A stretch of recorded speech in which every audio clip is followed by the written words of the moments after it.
कहाँ है काउंटर, कहाँ है जवाब, कहाँ है? काएं करना बंद कर दे कौवे की तरह, ये रहा जवाब। खतरनाक जॉर्ज सोरोस, जिनके बारे में इतनी कंस्पिरेसी थ्योरीज फैलाई जाती हैं, इनके बीजेपी के साथ मैंने डायरेक्ट लिंक्स दिखा दिए। लेकिन एल्विश ने जो लिंक बताया हर्ष मंदर का मेरे साथ, आप भी सुनकर चौंक जाएंगे कि कोई इस लेवल का बेवकूफ कैसे हो सकता है। वैसे मुझे तो लगता है ये खुद ही इतना बेवकूफ है, क्योंकि इसने ये भी नहीं नोटिस किया कि ये वाला जो आदिल अमन था जो मेरे फेसबुक ग्रुप में था, उसके नाम की स्पेलिंग अलग थी और इस वाले आदिल अमन के नाम की स्पेलिंग अलग है। ऑलरेडी तेरे ऊपर इतने सारे कोर्ट केसेस चल रहे हैं, जमानत पर तू बाहर है, और फिर वीडियो में ऐसी आकर बकवास करता है कि और तेरे ऊपर कोर्ट केसेस आ जाए। नमस्कार दोस्तों, कभी बिटोड़ा देखा है आपने? ये चीज, इसमें गोबर के बने हुए उपले रखे जाते हैं। हरियाणवी में एक कहावत है कि बिटोड़े के मुंह से उपले ही निकलेंगे। अभी कुछ हफ्ते पहले किसी दोस्त ने मुझे कहा कि एल्विश यादव ने मेरे ऊपर एक वीडियो बनाया है, मेरा क्या कहना है उस वीडियो को लेकर।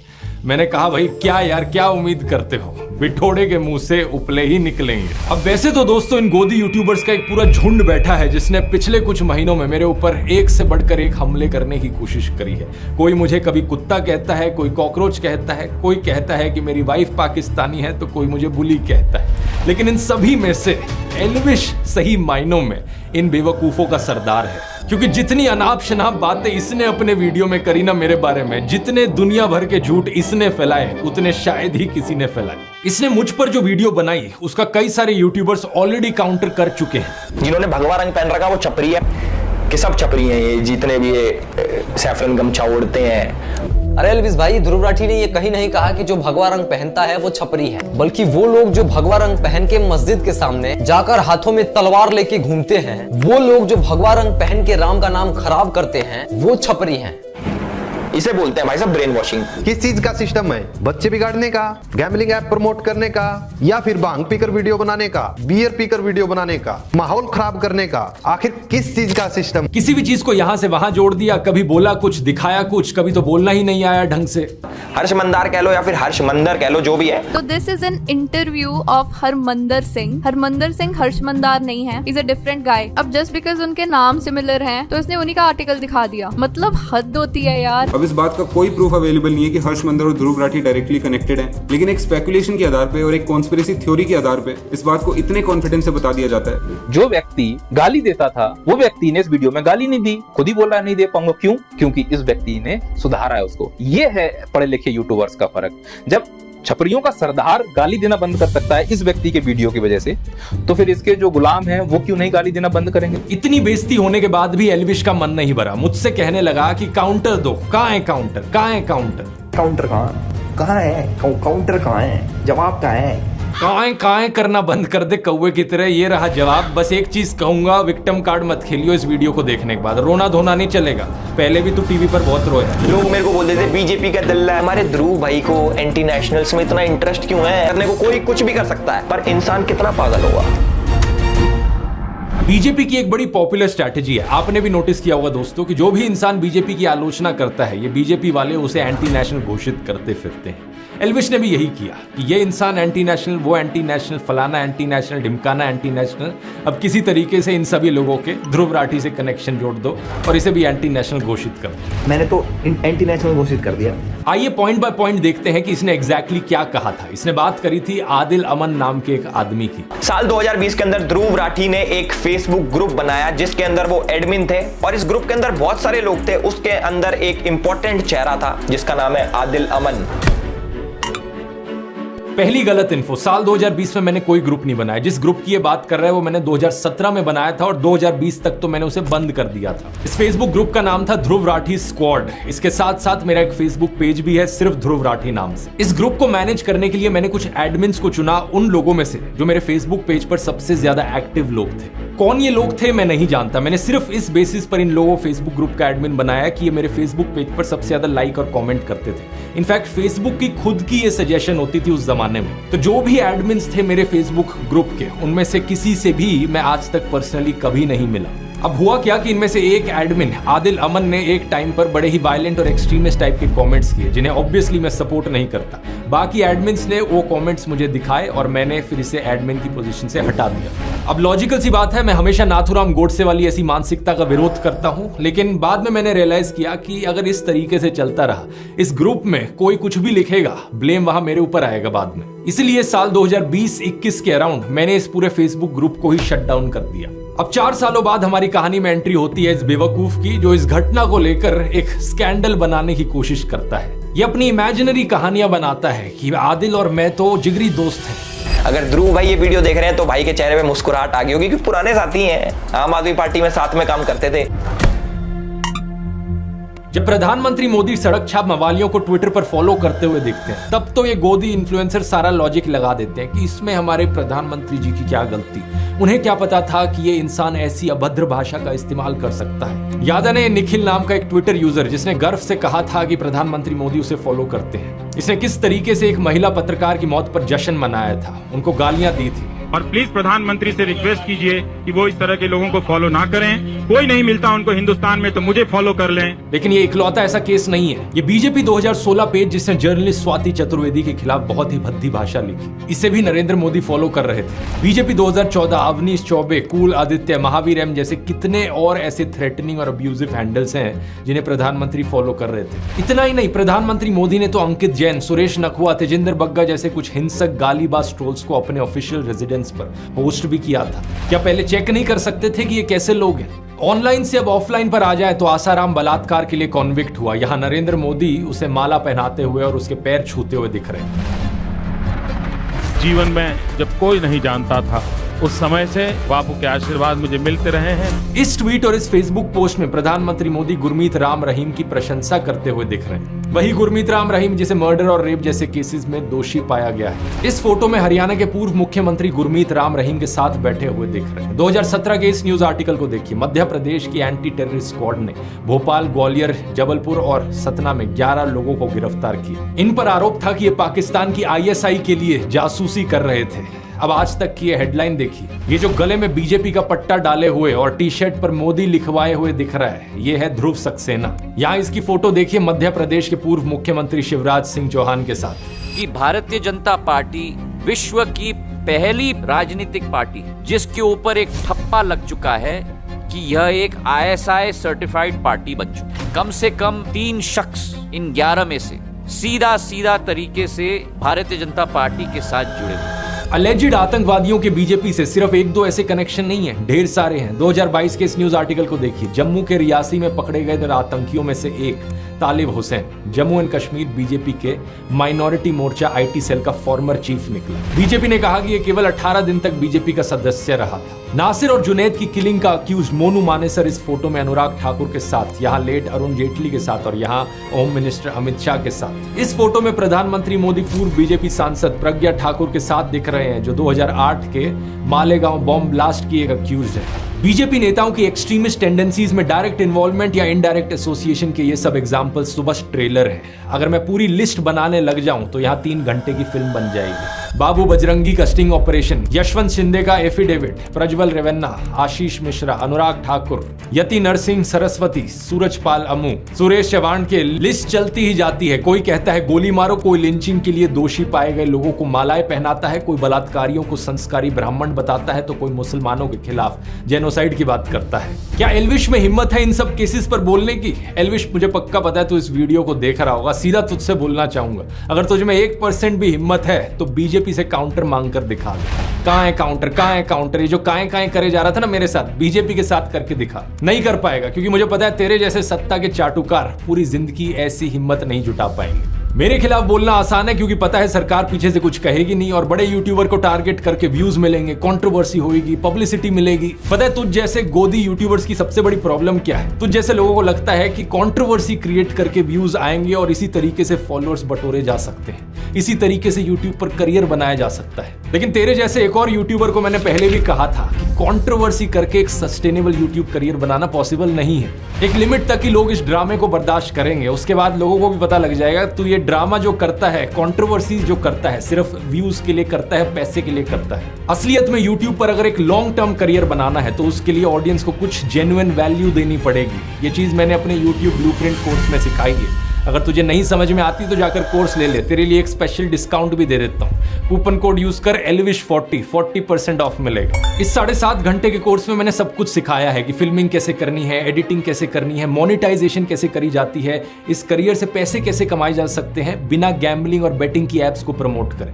ये भी तेरे लिए सीखना बहुत जरूरी है, क्योंकि जो अभी तेरा बिजनेस मॉडल है ना कि कंट्रोवर्सी करके व्यूज इकट्ठे करो और फिर इन गैम्बलिंग एप्स को प्रमोट करो, ये देश के यूथ का फ्यूचर बर्बाद कर रहा है। इस कोर्स में मैंने ढेर सारे और तरीके बताए हैं पैसे कमाने के, और सबसे इंपॉर्टेंट चीज सेकंड चैप्टर में बात करी है अपनी नीश कैसे चुननी है, अपनी स्किल्स और अपने पैशन के बल पर एक यूनिक यूट्यूब चैनल कैसे बनाना है। अब दोस्तों वैसे मुझे पता नहीं एल्विश यादव में कितनी स्किल्स हैं, तो इसका तो छोड़ो, लेकिन अगर आपको इंटरेस्ट है तो आप जरूर elvish40 कूपन कोड यूज कर सकते हो जाकर। जितने भी लोगों ने कोर्स लिया है उन्हें ये बेहद यूजफुल लगा है, और पिछले 10 सालों में यूट्यूब के करियर में मैंने जो भी कुछ सीखा है वो मैंने आपको इसमें सिखाया है। इस QR कोड को स्कैन कर सकते हैं या लिंक नीचे डिस्क्रिप्शन में भी मिल जाएगा। टॉपिक पर वापस आए तो आगे बंदा बात करता है जॉर्ज सोरोस की। तो हर्ष मंदार है वो जॉर्ज सोरोस के साथ काम करता है, जिसने 8,000 करोड़ की फंडिंग दे रखी है मोदी जैसे राष्ट्रवादी पीएम को हटाने के लिए और सरकार गिराने के लिए।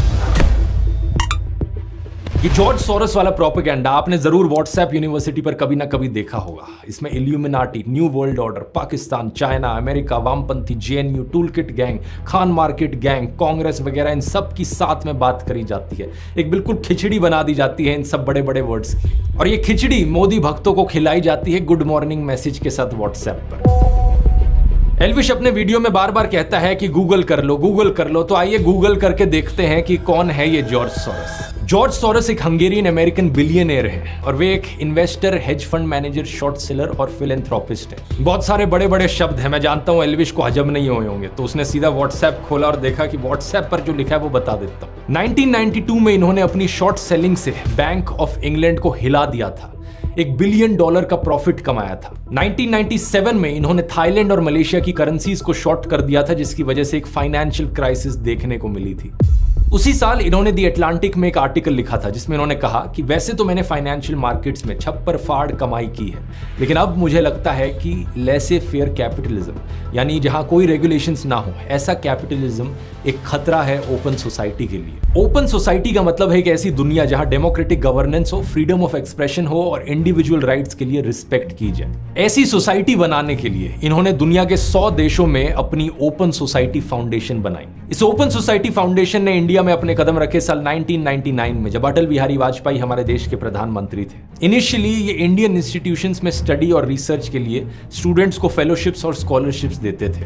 ये सिर्फ साल 2014 में ही था कि इन्होंने अपना India specific grant making programme शुरू किया। इसके तहत इन्होंने अलग अलग सेक्टर्स में काम करने वाली लोकल ऑर्गेनाइजेशंस को सपोर्ट किया, जैसे कि साइको सोशल डिसेबिलिटीज वाले लोगों के लिए community living, public services, rights को स्ट्रेंथन करना, justice system reforms, medicine access. इनके सोशल इंपैक्ट इन्वेस्टमेंट्स ने 2 वेंचर्स को फंड किया है, नियो ग्रोथ और कैपिटल फ्लोट। इन दोनों वेंचर्स ने इंडिया के 40,000 से ज्यादा छोटे बिजनेसेस को $300 मिलियन की अफोर्डेबल फाइनेंसिंग दी है। जैसे कि 2017 का ये न्यूज आर्टिकल देखिए, कैपिटल फ्लोट फाइनेंशियल ईयर 2018 में 5,000 करोड़ के लोन्स डिसबर्स करेगी स्मॉल और माइक्रो बिजनेसेस को।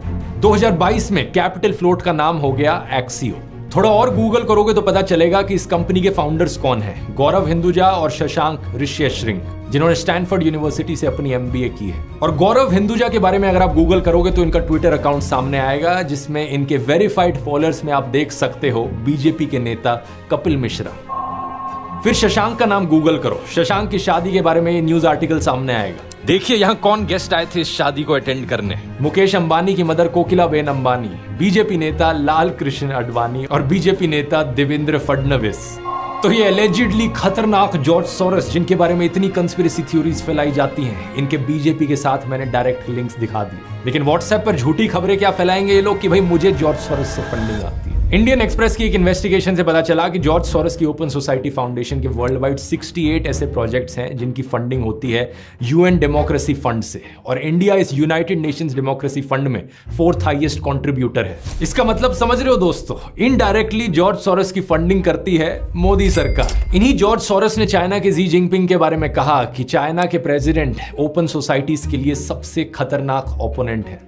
इन्होंने इंटरनेशनल कम्युनिटी को यह कहा है कि चाइना की हाईटेक कंपनीज पर क्रैकडाउन किया जाए। इन्होंने चाइना के बेल्ट एंड रोड इनिशिएटिव की भी सख्त आलोचना की थी। इतना ही नहीं, 2017 में पाकिस्तान ने ओपन सोसाइटी फाउंडेशन की पाकिस्तान ब्रांच को बंद करने का आदेश दिया था। तो जिस जॉर्ज सोरोस को ये लोग विलन बनाने की कोशिश करते हैं, वो तो ओपनली चाइना और पाकिस्तान के खिलाफ बोलते हैं। इतना ही नहीं, इन्होंने अमेरिका में रेसिज्म को खत्म करने के लिए भी एफर्ट्स किए हैं। इन्होंने इनकम इनइक्वालिटी के खिलाफ भी आवाज उठाई है। कुछ और अमीर लोगों के साथ मिलकर इन्होंने अमेरिकन गवर्नमेंट को एक लेटर भी लिखा था, जिसमें कहा कि मिडिल क्लास और गरीब लोगों के बजाय अमीरों से टैक्स वसूला जाए। इन्होंने कहा कि हमारे जैसे अमीर लोग जिनके पास $50 मिलियन से भी ज्यादा पैसा है, इनके ऊपर 2 से 3% का वेल्थ टैक्स लगाया जाना चाहिए। तो ओवरऑल आप देख सकते हैं कि जॉर्ज सोरोस चाइना के ओपनली खिलाफ बोलते हैं, पाकिस्तान को इनसे तकलीफ है, अमेरिका में रेसिज्म और इनकम इनइक्वालिटी का ये विरोध करते हैं, अनरेगुलेटेड कैपिटलिज्म के खतरों पर ये बात करते हैं, इंडिया में स्टूडेंट्स को फेलोशिप दी है इन्होंने, फार्मर्स को पैसा दिया है इनकी ऑर्गेनाइजेशन ने, 40,000 से ज्यादा स्मॉल बिजनेसेस को इजी लोन्स प्रोवाइड करवाए हैं, फ्रेशवर्क्स जैसी इंडिया की कई स्टार्टअप्स में इनकी इन्वेस्टमेंट है,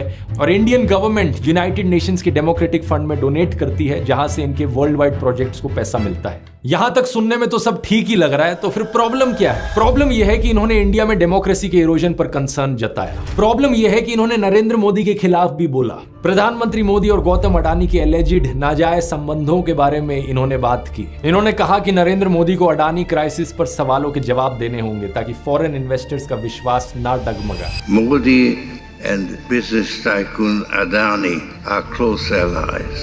Modi is silent on the subject, but he will have to answer questions from foreign investors and in parliament. और आप तो जानते ही हो कि गोदी इकोसिस्टम के हिसाब से मोदी भारत है और भारत मोदी है इन लोगों के लिए। इसलिए कोई भी प्रधानमंत्री मोदी की आलोचना करे, इन लोगों का गैंग उसे भारत विरोधी डिक्लेयर कर देता है, फिर चाहे वो रियाना हो, भारत के किसान हो या फिर जॉर्ज सोरोस हो। अब ये सारा तो व्हाट्सएप और गोदी मीडिया पर घूम रहा प्रोपेगेंडा है, लेकिन एल्विश की बेवकूफी तो इससे भी ज्यादा कमाल की है। एल्विश कहता है कि जॉर्ज सोरोस को राहुल गांधी की आंटी जानती है, इसलिए वो आंटी हमारे देश के लिए खतरा है। जो हमारे जॉर्ज सोरोस हैं वो हमारे राहुल गांधी जी की आंटी फौरी नेहरू के बहुत ही करीबी दोस्त हैं।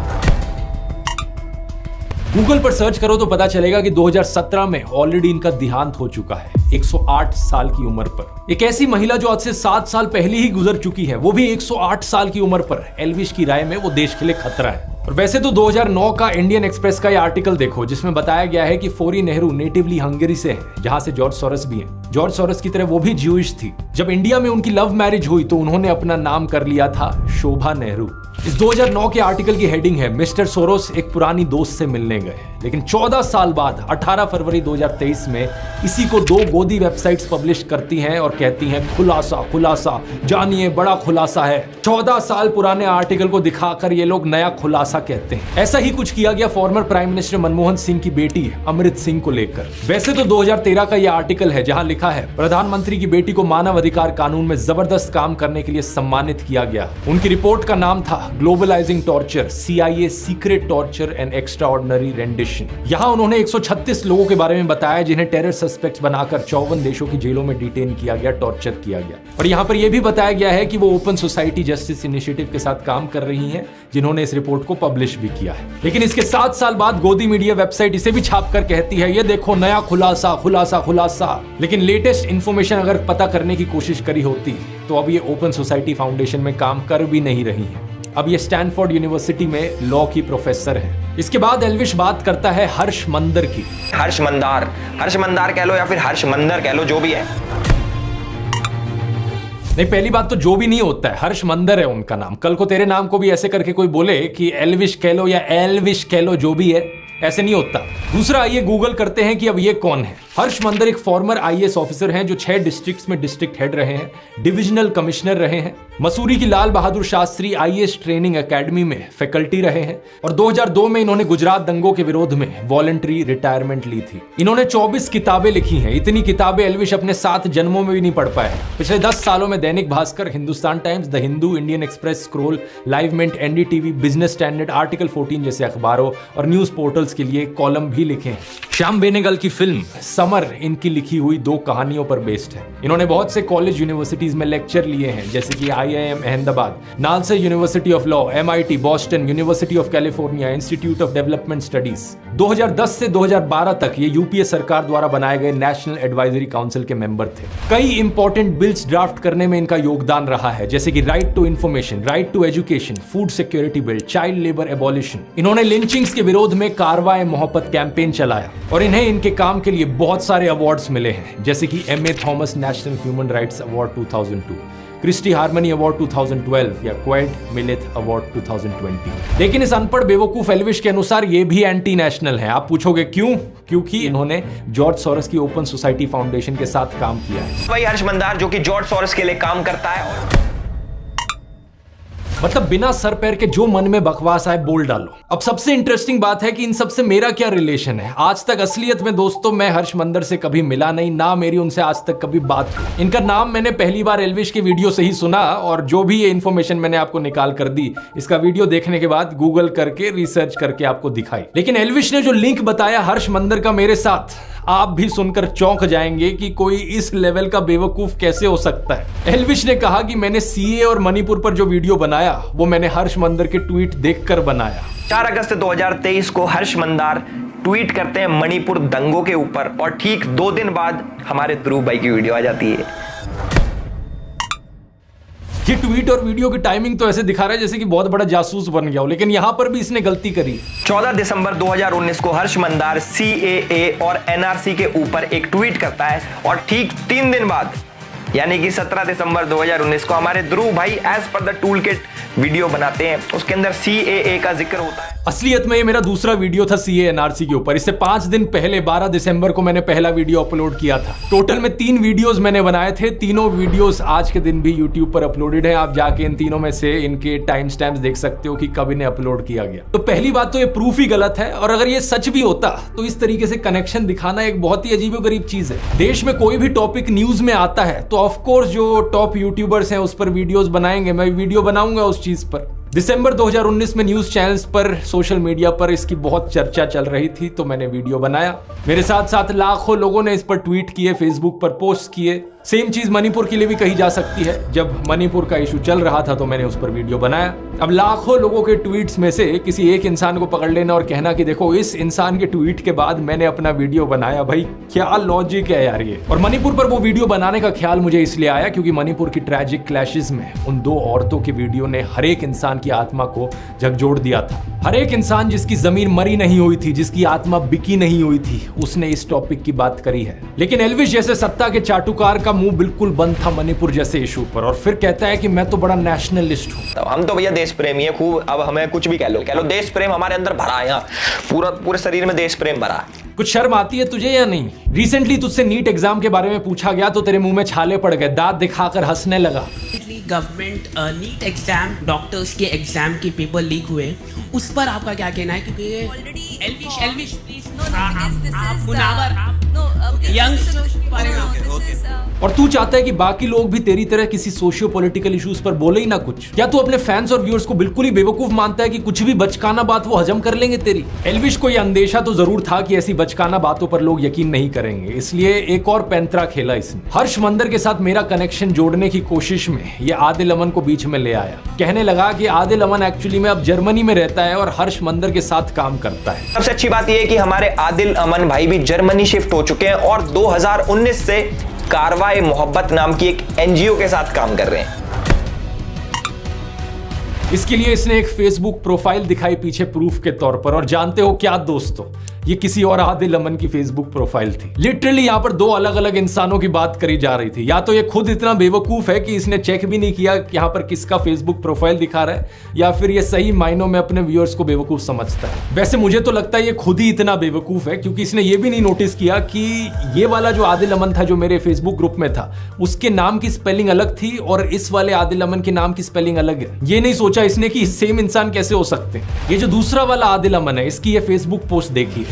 1 जून 2024 की शाम को मुझे दोस्तों ने बताया कि मेरा नाम एक फेसबुक प्रोफाइल एल्विश यादव नाम के यूट्यूबर द्वारा मिसयूज किया जा रहा है। एल्विश जो अभी जमानत से बाहर है, उसके यूट्यूब पर 15 मिलियन सब्सक्राइबर्स है और इंस्टाग्राम पर 16 मिलियन फॉलोअर्स। मैं एक रिसर्चर हूं और यूनिवर्सिटी ऑफ ग्योटिंगन में मास्टर्स कर रहा हूं। मेरा किसी भी राजनीतिक पार्टी या उनके स्टूडेंट विंग से कोई भी एफिलिएशन नहीं है, जैसा कि एल्विश ने अपने वीडियो में दावा किया। वीडियो से ही ये क्लियर है कि एल्विश ने जिस कमेंट की बात की है वो मैंने नहीं किया। और मेरी फेसबुक प्रोफाइल का इस्तेमाल किया गया मेरे फॉर्मर एम्प्लॉयर हर्ष मंदर और ध्रुव राठी के बीच लिंक दिखाने के लिए। इस जानबूझकर की गई डिफेमेशन, मिस रिप्रेजेंटेशन की वजह से एल्विश के फॉलोअर्स ने गालियों वाले मैसेजेस मेरे फेसबुक इनबॉक्स में भर दिए हैं, मुझे और मेरे परिवार को चोट पहुंचाने की धमकियां दी हैं। ट्विटर पर भी मैंने देखा कि इस मिस इन्फॉर्मेशन की वजह से मेरी गिरफ्तारी की डिमांड करने लगे हैं लोग। अबे बेवकूफ एल्विश, तेरी वजह से कोई निर्दोष आदमी को वहां गालियां मिल रही हैं, शर्म आती है कि नहीं तुझे?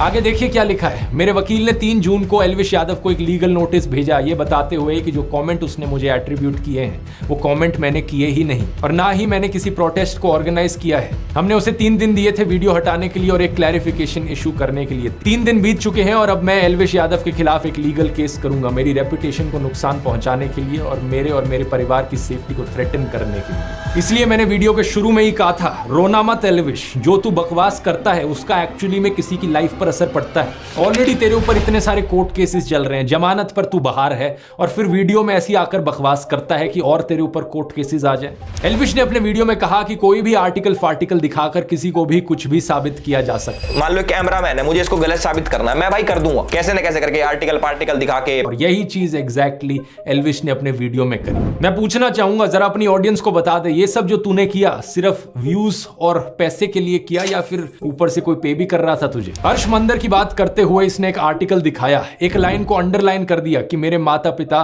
तांजानिया में ब्रिटिश पुलिस के लिए काम करते थे। अब इस आर्टिकल को देखो, यहां तो मंदर की बजाय सिंह लिखा है। इस आर्टिकल की ये लाइन को मैंने गूगल पर सर्च किया डबल कोट्स के साथ, तो ये वाला आर्टिकल सामने आया। ये एक इंटरव्यू था कैप्टन हरमंदर सिंह के साथ, जो कि एक बहादुर ऑफिसर थे। इनका जन्म साल 1926 तांजानिया में हुआ था और जब वो सिर्फ 33 साल के थे, यानी कि 1959 में चाइना ने तिब्बत पर अटैक कर दिया था। उस समय कैप्टन हरमंदर सिंह ने दलाई लामा को बचाकर भारत लाने में एक अहम भूमिका निभाई थी। पद्म अवार्ड्स की सरकारी वेबसाइट पर हम देख सकते हैं कि इन्हें 1960 में पद्मश्री से सम्मानित किया गया। अबे एल्विश, और कुछ नहीं तो कम से कम ऐसे बहादुर ऑफिसर का तो सम्मान कर लेता।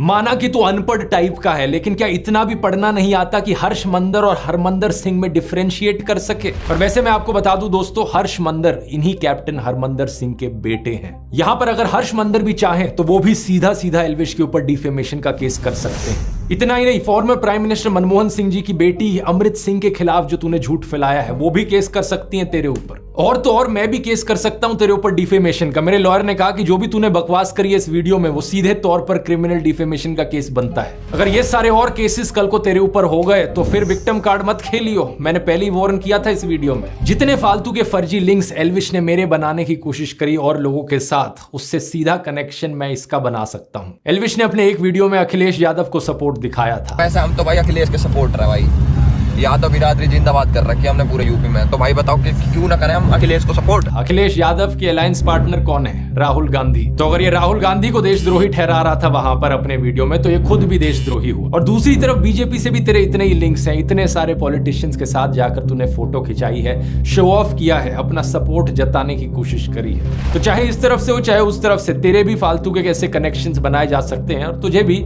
एंटी नेशनल घोषित किया जा सकता है। मैंने तो एंटी नेशनल घोषित कर दिया, अब देखो एनआईए ने पकड़ लिया। एल्विश, तेरे जितने भी झूठ पकड़े हैं मैंने अभी तक सिर्फ 5-6 मिनट के वीडियो के सेक्शन में पकड़े हैं, अभी तो और झूठ पकड़ने बाकी है। पकड़ लिया। तूने और बहुत सारे आरोप लगाए थे मेरे ऊपर कि कैसे मैंने अपने व्हाट्सएप चैनल पर झूठी जानकारी फैलाई, टेलीग्राम पर पोर्नोग्राफिक कंटेंट शेयर किया, क्या क्या बकवास तू इमेजिन करता है। कभी तूने कहा कि मैं कोई फर्जी कॉइन प्रमोट करता हूं, कभी तूने कहा कि मेरा आम आदमी पार्टी के साथ लिंक है। जो तूने गंदगी फैलाई है इसको साफ करने में एक और वीडियो लगेगा। आगे के एक वीडियो में दोस्तों बाकी सारे आरोपों को भी डिटेल में समझेंगे और इस एल्विश यादव की असली पर्सनैलिटी को भी पकड़ेंगे। इतने एल्विश, थोड़ा इंट्रोस्पेक्ट कर, अंकल आंटी से जाकर बात कर, उन्हें ये वीडियो दिखा, उन्हें भी बता कि कितने और कोर्ट केसेस अब तेरे ऊपर किए जा सकते हैं। और हाँ, विक्टिम कार्ड मत खेलना, मुझे नहीं चाहिए कि तू दोबारा से जाकर किसी न्यूज चैनल पर रोना धोना कर। अगर आपको दोस्तों इंटरेस्ट है यूट्यूब को पार्ट टाइम जॉब या फुल टाइम करियर बनाने में, तो यूट्यूब ब्लूप्रिंट का लिंक नीचे डिस्क्रिप्शन में मिल जाएगा या फिर आप इस QR कोड को स्कैन कर सकते हैं। कूपन कोड है ELVISH40। तब तक के लिए मैं बताना चाहूंगा, ऐसी वीडियो मैंने पहले भी बनाई थी एल्विश के ऊपर, यहाँ क्लिक करके वो देख सकते हो अगर देखना चाहो कि किस तरीके से ऐसे यूट्यूबर्स गंदगी फैलाते हैं समाज में। बहुत बहुत धन्यवाद।